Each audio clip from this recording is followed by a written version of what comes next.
Já, hér í Hallgrímskirkju að hefjast eftir rétta klukkustund tónleikar með Drengjakór Reykjavíkur.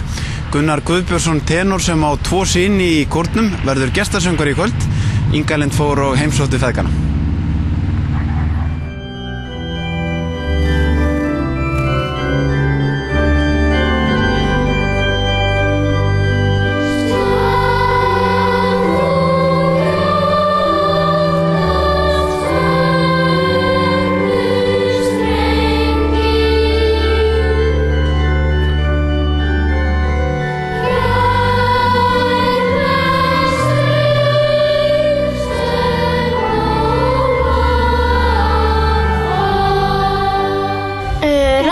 Undirbúningsdeild ég í alvöru kórnum og hann bara svona ekkert alltaf bara svona hann bara söngvari. Já, hann bara svona söngvari. Ég fæ bara að vera með svona. Já, bara svona úr bara aukaatriði. Já. Gaman að vera í kór? Já. Gaman að syngja hans þegar ég ekki farið í kórinn. Nei, fyrir ekki, þetta var heimskuleg spurning. En hvað skemmtilegast við að vera í kór? Ég veit það eiginlega ekki bara. Ég veit það bara ekki. Er ekki kekspásan alltaf fyrir endur? Nei, ég held ekki, það smá atriði. En hvað varst þú gamall þegar þú byrjaði í kórnum? Ég byrjaði í 7, en maður á að byrja eiginlega 8 ára. Já.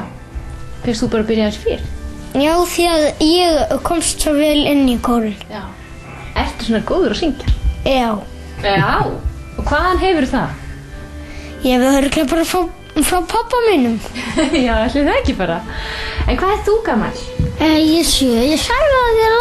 Ég veit það, þá var ekki kveikt á myndavélinni. en þú ert þess að 7 ára, þú ert í undirbúningsdeildinni. Já.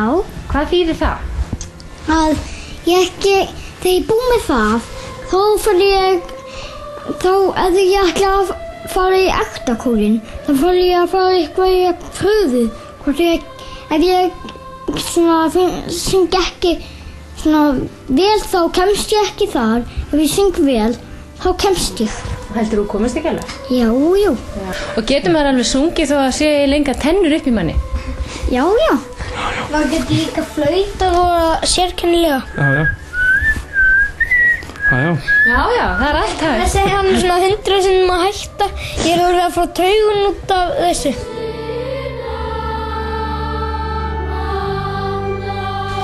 En allavega, þeir sem eru að horfa núna, þeir geta drifið sig niður í Hallgrímskirkju ef þeir eru í seilingarfjarlægð og ná tónleikunum.